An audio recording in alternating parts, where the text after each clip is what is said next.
The vast crystalline amphitheater floated in the cold void of space, its transparent walls reflecting the dying light of Nexus Prime. The dead star cast an eerie red glow across the massive structure, where representatives from 10,000 alien empires had gathered for what they believed would be history's most decisive moment. Dr. Una Park stood in the shadows of the entrance corridor, her hands trembling slightly as she checked her translation device one final time. Through the curved walls, she could see the enormous assembly hall filled with beings that defied human imagination.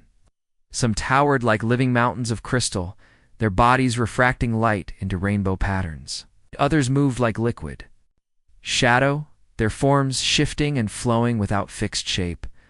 Ancient watchers sat motionless, their multiple eyes burning like distant stars, each one older than human civilization itself. The noise was overwhelming even through the sound dampeners.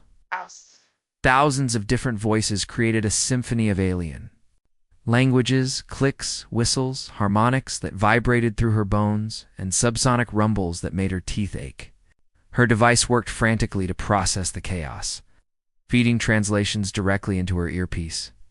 Commander Tejo of the Hegemony Fleet stood at the central podium, his blue-scaled form imposing even among the gathered giants.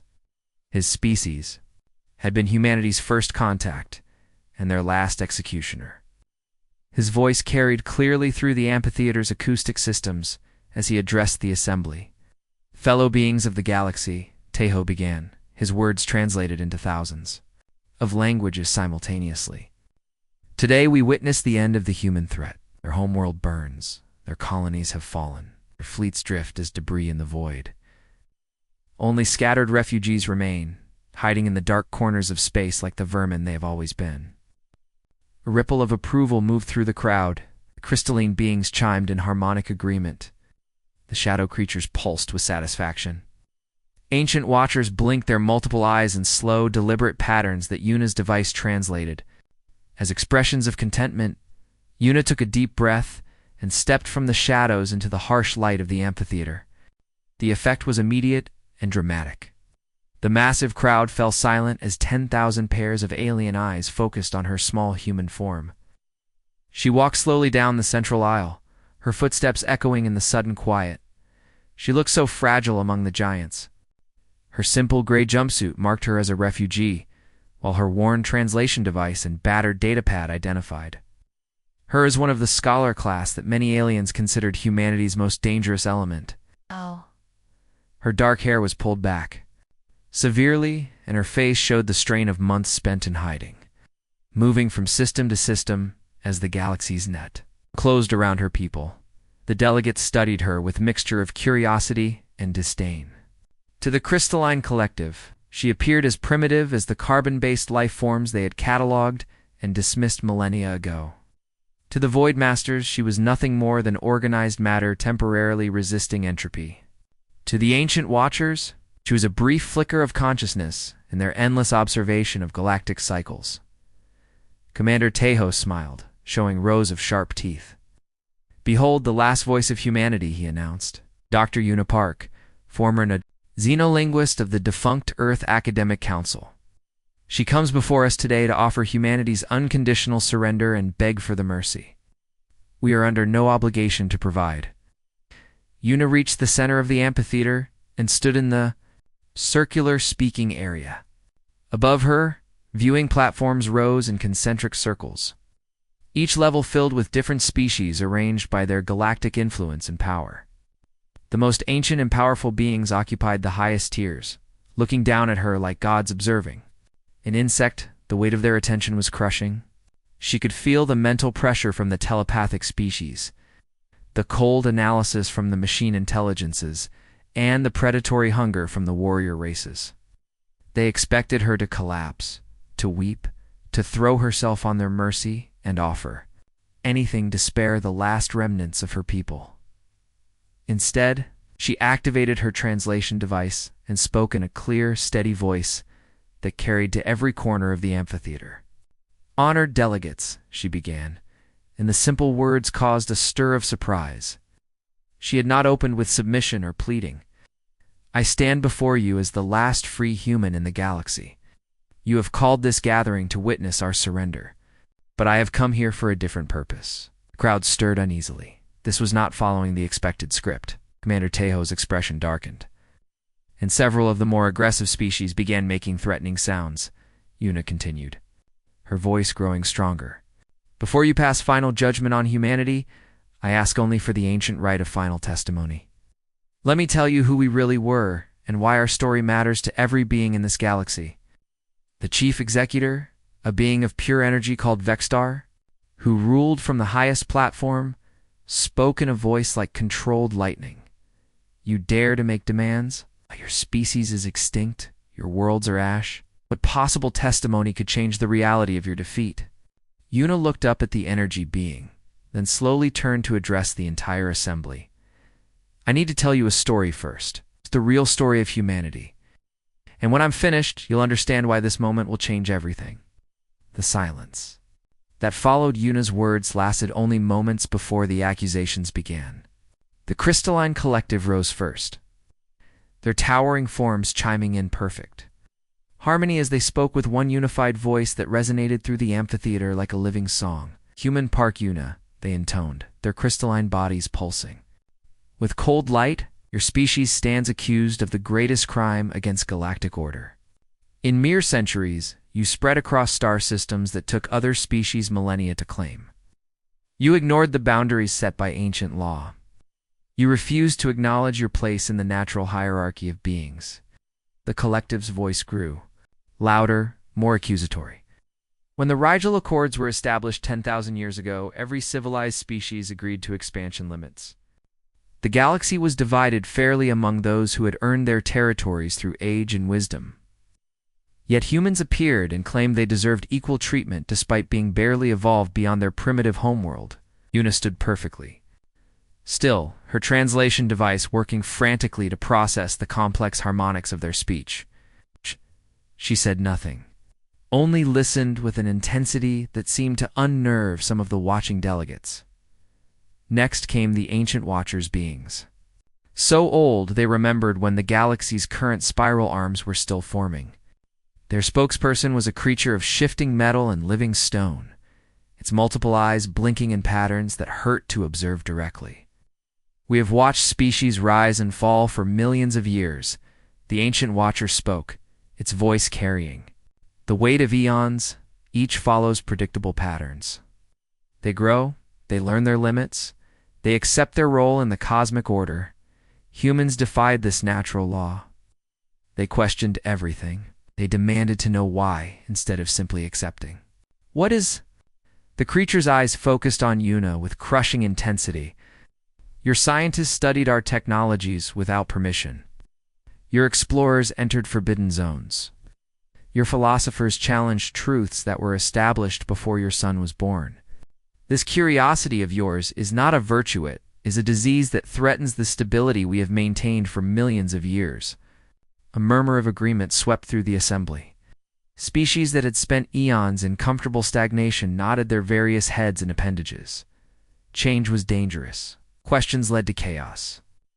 Humans represented everything they feared about an unpredictable universe. The Void Masters materialized next, beings of living shadow who existed partially outside normal space-time. When they spoke, reality seemed to bend around their words, making the air shimmer with impossible colors. Observe, one of them commanded, and suddenly the space above the amphitheater filled with a demonstration of their power. Dark matter swirled and danced, forming complex patterns that defied physics. Entire miniature star systems appeared and vanished at their will. This is true mastery over the universe. We have spent millions of years learning to manipulate the fundamental forces of existence. The shadow being turned its attention to Yuna, and she felt the temperature around her drop by several degrees. Humans in their arrogance sought to understand these same forces in mere thousands of years. They built crude machines to probe dark matter, attempted to harness energies that should remain untouched. Their reckless experimentation could have torn holes in reality itself. More species stepped forward to present their cases. The hive mind spoke of humanity's dangerous individualism. The machine intelligences calculated the statistical impossibility of human achievements. The warrior clans recounted battles where human tactics defied all logical prediction. Each accusation was more damning than the last. Humanity had broken every rule of galactic civilization. It refused to stay in their assigned place. They had dared to dream beyond their station. They had committed the ultimate sin of believing they were equal to beings infinitely older and more powerful. Through it all, Yuna remained silent. Her dark eyes moved from speaker to speaker, and her translation device recorded every word, every nuance, every subtle meaning hidden in alien languages. The other delegates began to shift uncomfortably under her steady gaze. There was something unsettling about her complete lack of fear or desperation. Commander Tejo finally spoke again, his voice cutting through the testimonies. Enough speeches. We all know the crimes. The evidence is clear. Human expansion was illegal. Human curiosity was dangerous. Human ambition threatened the order we have maintained since before their species existed. He gestured toward Yuna with one scaled hand. Now let the last human speak her surrender. Let her beg for thee. Mercy her species does not deserve. Let her offer whatever pathetic bargain she thinks might save the few survivors hiding in the galaxy's dark corners. The chief executor, Vexstar, spoke from the highest platform, his voice crackling with barely contained energy. Indeed, we have heard enough accusations. The verdict is obvious. Human Park Yuna, speak your species' final words, offer your surrender, and perhaps some few of your people might be allowed to exist as servants to their betters. 10,000 alien voices fell, silent, waiting for humanity's death rattle. They expected tears, pleading, desperate offers of servitude or slavery. They expected the broken words of a defeated species accepting its fate.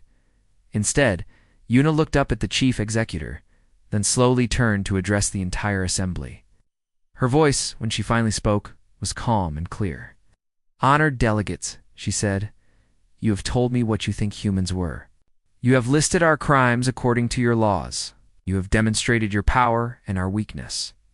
But before I respond to your charges, before I give you the words you expect to hear, I need to tell you a story first. The amphitheater erupted, in angry sounds from 1,000 different species. But Yuna continued, her voice somehow carrying over the chaos. I need to tell you who we really were.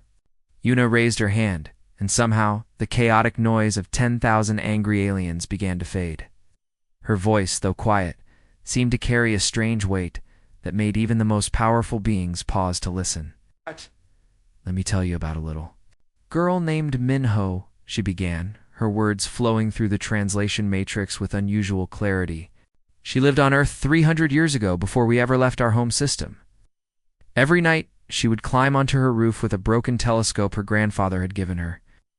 The lens was cracked, the focus ring was stuck, but she would sit there for hours, looking at stars she would never reach. The amphitheater fell silent. This was not what they had expected to hear. Minho wasn't a scientist or a leader or a warrior. She was just a child who sold vegetables in the market during the day and dreamed of touching the stars at night. She died of a simple fever when she was 12 years old, never knowing that her great-great-granddaughter would be the first human to walk on another world. As Eunice spoke, something strange began happening in the translation system. Her words were being processed not just as language, but as something deeper. The quantum resonance patterns that carried meaning between different forms of consciousness started to vibrate in ways the system had never experienced before. You speak of our rapid expansion as a crime, Yuna continued, her voice growing stronger. But do you know why we spread so quickly? It wasn't conquest or greed. It was because every human child who ever looked up at the night sky carried Minho's dream. We reached for the stars not because we wanted to own them, but because we couldn't bear the thought that all that beauty would go untouched. The crystalline collective, beings of pure mathematical logic, suddenly found themselves experiencing something impossible. As Yuna's words flowed through their consciousness, they felt what humans called wonder. For the first time in their existence, Their perfect calculations were interrupted by something that had no mathematical value but somehow mattered more than any equation. "You say our scientists studied your languages without permission," Yuna said, looking toward the ancient watchers. "Let me tell you about Dr. Kungman. He spent 40 years of his life learning to speak just one sentence in your ancient tongue. Not to steal secrets or gain power, but because he wanted to say thank you for sharing your knowledge in words you would truly understand." The ancient watchers stirred uncomfortably. Through the strange resonance of Yuna's voice, they were experiencing something they had forgotten over millions of years of existence. They remembered what it felt like to encounter something unknown and feel excitement instead of suspicion. They remembered the joy of learning for its own sake, not for power or control. "Dr. Kungman died before he ever met one of your people," Yuna continued. "But he spent his last day teaching that sentence to his students, making them promise to carry those words to the stars, because he believed that somewhere out there, you would want to hear them." The Void Masters, beings who existed partially outside normal reality, found themselves pulled into something they had never experienced. Through Yuna's words, they felt the weight of hope, the ache of longing, the bittersweet joy of dreams that might never come true but were worth dreaming. Anyway, Yuna had discovered something that went beyond simple translation. During her years of studying alien languages, she had found that all consciousness created patterns in what she called the meaning field. Every thought, every emotion, every dream sent ripples through this invisible web that connected all thinking. Beings most species had forgotten how to access it directly, but humans had never lost that connection. "You demonstrated your power over dark matter," she said to the Void Masters. "You shaped reality itself with your will. But let me show you something more powerful than controlling the universe. Let me show you what it means to be amazed by it." As she spoke, the delegates began experiencing human memories that weren't their own. They felt the wonder of a child seeing snow for the first time. They experienced the tears of a parent watching their son take his first steps. They felt the quiet satisfaction of an old farmer watching seeds grow into food that would feed strangers. The hive minds, who had existed as collective consciousness for eons, suddenly understood what it meant to be alone with your thoughts and choose to share them anyway.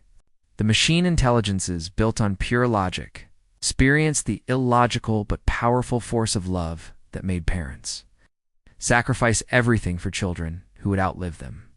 "We were never your enemies," Yuna said, her voice now carrying the emotional weight of an entire species. "Every boundary we crossed with open hands. Every question we asked because we wanted to understand, not to conquer. Every star system we entered as guests, hoping to become friends." The amphitheater was completely silent now. 10,000 of the galaxy's most powerful beings found themselves experiencing emotions they had never felt before or had forgotten over millions of years of cold existence. "You say our curiosity was dangerous," Yuna continued. "But curiosity was never our weapon. It was our gift.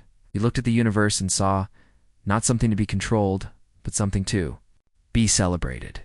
We saw not enemies to be defeated, but friends we hadn't met yet." Commander Tejo tried to speak, but found his voice caught in his throat. Through Yuna's words, he was experiencing something impossible. He was seeing his own species through human eyes, and for the first time, they looked beautiful instead of terrifying. "We are gone now," Yuna said softly. "Our worlds are ash, our fleets are debris, our people are scattered. But before you finish what you started, I wanted you to know who we really were. We were the children of Minho, reaching for stars we might never touch, but believing they were worth reaching for anyway." Yuna's voice grew softer, but somehow it reached every corner of the vast amphitheater. The alien delegates found themselves leaning forward, straining to catch every word, though they didn't understand why her simple human speech had become so compelling. "Let me tell you about Jiwan," she said, and as she spoke, something extraordinary began happening in the minds of her listeners. Jiwan was a maintenance worker on Mining Station 7. Every day, she fixed broken machines and cleaned corridors that would be dirty again tomorrow. It was hard work that nobody noticed or thanked her for. The translation matrix began to hum with unusual energy.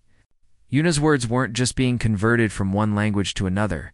they were carrying something deeper. Something that bypassed language entirely and spoke directly to consciousness itself. One night, Giwan was working late when she heard crying from the ventilation shaft. She found a lost alien child, young Kristen, who had wandered away from the diplomatic quarters. The child was terrified, speaking words Giwan couldn't understand, shaking with fear in the cold metal tunnel. As Yuna spoke, the crystalline collective found themselves experiencing something impossible. Through her words, they felt what it was like to be small and afraid and lost. But more than that, they felt what Giwan felt when she saw the frightened child, not suspicion or annoyance, but immediate concern for a being in need. Giwan didn't speak Kristen language. She couldn't call for help because it was the middle of the night shift. So she did the only thing she could think of. She sat down in that cold tunnel and sang to the child. She sang an old human lullaby her grandmother had sung to her when she was scared. The memory flowed through the translation matrix and into the minds of every being present. They could feel Jiwan's rough hands gently stroking the crystal child's head. They could hear her voice, tired from a long day of work, singing soft words about stars and dreams and tomorrow's hope. The child couldn't understand the words Yuna continued, but she understood the love. She fell asleep in Jiwan's arms, and Jiwan sat there all night, holding her, making sure she stayed warm and safe until morning when her parents found them. The Void Masters, beings who existed partially outside reality and manipulated dark matter with their thoughts, found themselves overwhelmed by something they had never encountered. Through Yuna's voice, they experienced the warm glow of unconditional kindness. For the first time in their existence, they understood what light truly meant, not photons and energy, but the illumination that came from caring about someone else's well-being. Jiwan never saw that child again, Yuna said. She never knew her name or learned her language. She never got any reward or recognition for what she did. Just went back to work the next day, fixing machines and cleaning corridors, carrying the memory of a frightened child who needed comfort.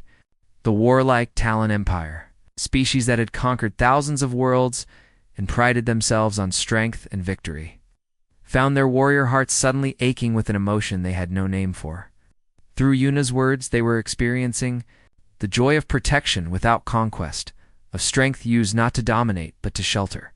That was who we were, Yuna continued, her voice now carrying the weight of billions of similar stories. We were the people who sang lullabies to alien children. We were the ones who stopped to help broken ships, even when those ships belonged to species who had declared us enemies. We were the fools who believed the universe was vast enough for everyone to find their place. The translation matrix began to overload. Yuna's words were creating quantum resonance patterns that the system had never been designed to handle. Her voice was carrying not just meaning, but pure emotional essence. Every act of kindness humanity had ever performed, every sacrifice made for strangers, every moment when humans chose love over fear. You say we expanded too quickly, she said, and now her voice seemed to come from everywhere at once. But do you know why we built our first starship? It wasn't to escape Earth or find new resources. We built it because our radio telescopes picked up a distress signal from a dying world 12 light-years away. We spent 50 years and bankrupted 3 nations building a ship to help people we had never met and might never meet. The ancient Watchers, beings who had observed the galaxy for millions of years with cold detachment, suddenly found themselves remembering what it felt like to care. Through Yuna's words, they experienced the desperate hope of humans working day and night to save strangers on a distant world. They felt the crushing disappointment when the ship arrived too late, and the quiet determination to keep trying anyway. We failed, Yuna admitted. We arrived to find empty cities and silent streets. But we stayed for 3 years, recording their history, preserving their art, learning their songs so that someone would remember they had existed, because we believed that every voice in the universe deserved to be heard. The translation matrix reached critical overload and something unprecedented happened. For one impossible moment, the quantum resonance fields of every consciousness in the amphitheater synchronized. 10,000 alien minds suddenly experienced perfect human empathy. They felt what it meant to hope, when hope was foolish. They understood what it was like to love beings who might never love you back. They experienced the uniquely human belief that kindness was its own reward, that helping others was worth doing even when no one would ever know. The crystalline collective felt tears for the first time in their existence. Impossible crystalline formations that cracked their perfect geometrical faces. The Void Masters found themselves reaching toward the light instead of dwelling in shadow. The ancient Watchers remembered the wonder they had felt when they first gained consciousness millions of years ago. "This is who we were," Una whispered, and her words echoed in 10,000 minds. "We were the ones who believed the universe was beautiful enough to share." Una stood in the center of the amphitheater, her small human form now somehow seeming to fill the entire space. The quantum resonance had reached its peak, and her final words would carry the full weight of humanity's truth. "You want to know our greatest crime?" she asked, her voice barely above a whisper, but heard clearly by every being present. "Our crime was believing that the galaxy belonged to all of us. Every time we built a colony, we sent invitation signals to neighboring systems. Every time we discovered something new, our first thought was who we could share it with." The translation matrix pulsed with dangerous energy levels, but Una continued, pouring everything she had into her final testimony. "When we found the ruins on Kepler 442b, we didn't claim them as human territory. We invited the Archaeological Guild to study them with us. When our scientists developed faster-than-light communication, we didn't keep it secret. We broadcast the plans to anyone who wanted to learn. When we discovered new trade routes, we shared the coordinates freely. Through the overloaded system, the alien delegates experienced flash after flash of human memories. They saw human explorers finding beautiful worlds and immediately wondering which species would love to live there. They felt the excitement of human scientists making discoveries and rushing to share their findings with alien colleagues. You say we expanded too fast, broke too many rules, asked too many questions?" Una continued, her voice growing stronger. "Do you know what we were really doing? We were trying to turn the galaxy into a home big enough for everyone." The crystalline collective, still reeling from their first experience of tears, suddenly understood something that shattered their mathematical worldview. Through Una's words, they experienced the human concept of abundance, the belief that there was enough space, enough resources, enough wonder in the universe for every species to thrive. "We never wanted your territory," she said, looking directly at Commander Tejo. "We wanted to be your neighbors, never wanted your resources. We wanted to trade stories and songs and dreams. We never wanted to replace your cultures. We wanted to learn from them." The ancient Watchers found themselves experiencing something they had forgotten over millions of years of existence: the joy of sharing knowledge instead of hoarding it. Through the quantum resonance, they felt what it was like to discover something amazing and immediately want to show it to someone else. "Our crime," Una said, her voice now carrying the emotional weight of an entire extinct species, was believing that diversity made us stronger. We looked at the galaxy and saw not threats to be eliminated, but friends we hadn't met yet. We saw not competition for limited resources, but collaboration that could create abundance. The Void Masters, beings who had spent eons manipulating reality from the shadows, suddenly experienced the human drive to illuminate the darkness.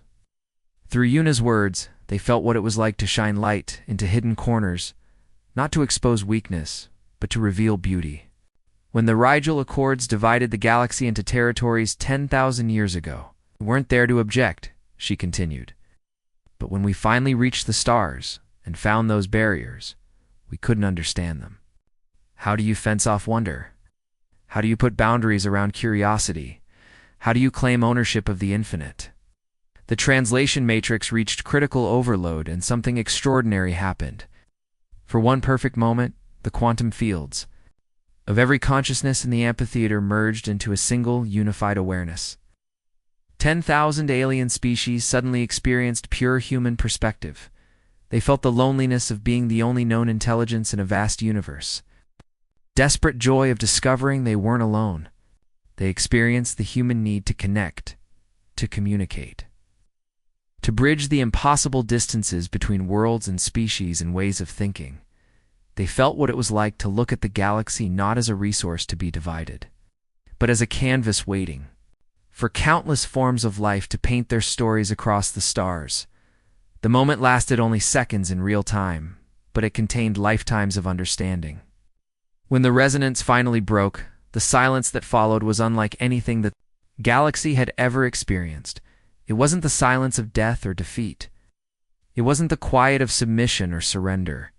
It was the profound silence of beings who had just remembered something they had lost long ago, the ability to dream of something better than what existed. Commander Tejo was the first to speak, but his voice cracked with emotion no one had ever heard from his species. We destroyed them for wanting to be our friends. The crystalline collective's harmonic voices, usually perfectly synchronized, wavered and broke as they spoke in fractured individual tones for the first time. In their existence, they offered us abundance, and we chose scarcity.